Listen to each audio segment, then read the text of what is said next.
Ya, pandemi COVID-19 memang membuat masyarakat lebih terbiasa dengan transaksi digital. Bank Sentral dalam artian Bank Indonesia sudah memandang rupiah digital jadi jawaban untuk menjembatani kebutuhan publik bertransaksi di era digital.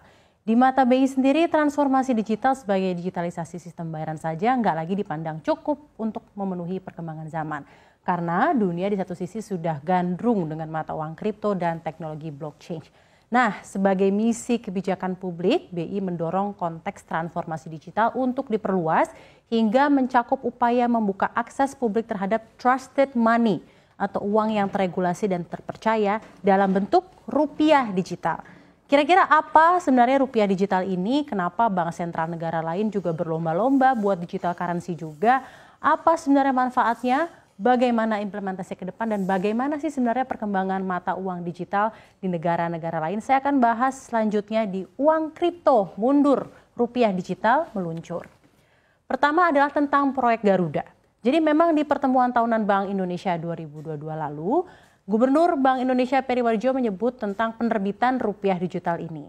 Seluruh blueprint-nya sudah dikemukakan di sebuah white paper yang detail merumuskan rencana rupiah digital bagi Indonesia dengan mempertimbangkan asas, manfaat, dan juga risikonya. Nah, terbitnya white paper ini adalah langkah awal dari proyek Garuda, yaitu proyek yang memayungi berbagai inisiatif eksplorasi atas berbagai pilihan desain arsitektur digital rupiah.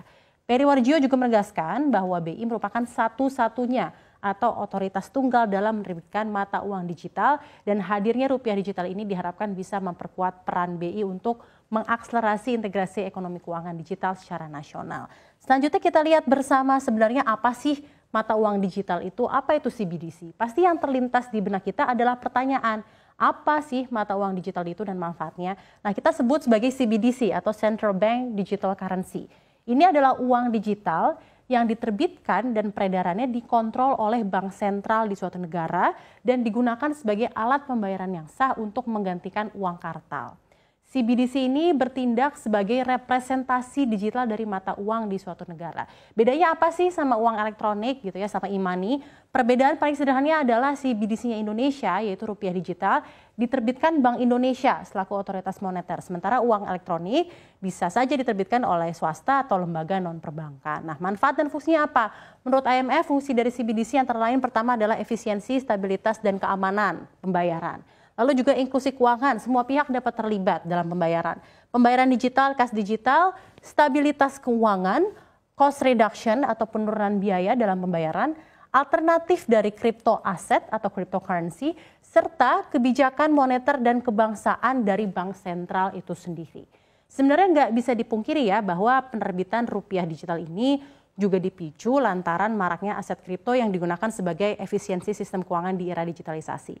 Terus muncul lagi dong ya pertanyaan, bedanya sebenarnya CBDC sama cryptocurrency ini apa? Nah, perbedaan utamanya adalah rupiah digital sepenuhnya diatur oleh otoritas pusat atau pemerintah, berbeda dengan cryptocurrency yang terdesentralisasi.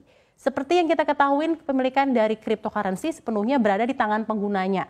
Selain itu, detail transaksi kripto tersedia buat publik namun tanpa memperlihatkan data pribadi seperti nama asli dan pengguna.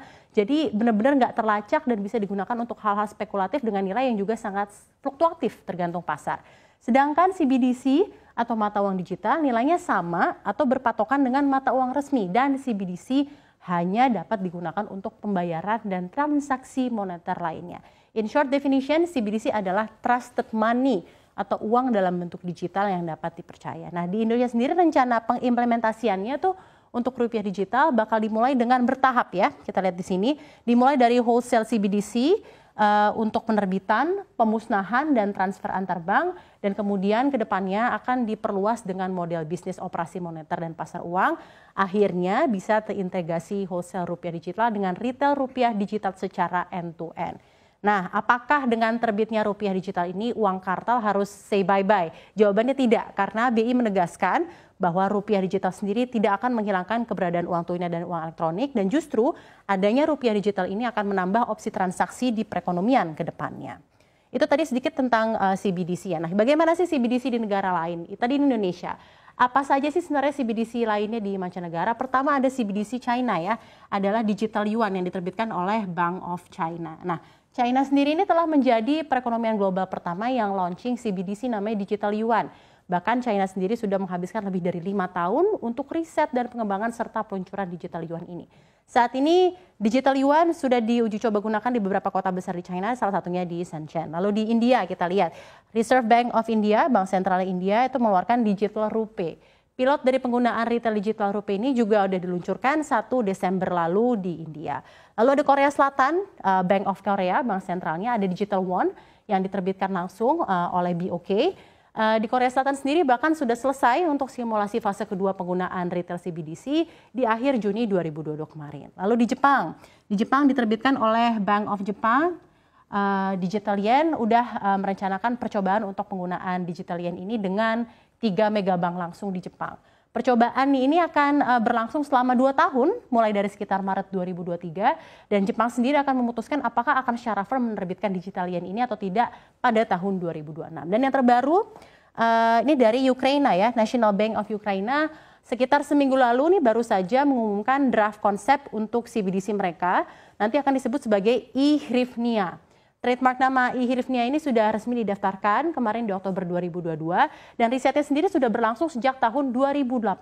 Nah, untuk Indonesia sendiri digital rupiah memang belum ada pengumuman lebih lanjut spesifik dari BI untuk peluncurannya kapan. Walaupun kita sudah bisa berekspektasi dengan adanya proyek Garuda ini dalam waktu dekat, sistem pembayaran di negara kita bisa dilakukan dengan 3 cara. Uang tunai, uang elektronik, dan uang digital alias rupiah digital. Nah, kita harapkan CBDC kita alias rupiah digital bisa menjaga kedaulatan rupiah di era digital termasuk mendukung integrasi ekonomi dan keuangan digital dan yang penting bisa membuka peluang inklusi keuangan yang lebih merata dan berkelanjutan untuk seluruh rakyat Indonesia.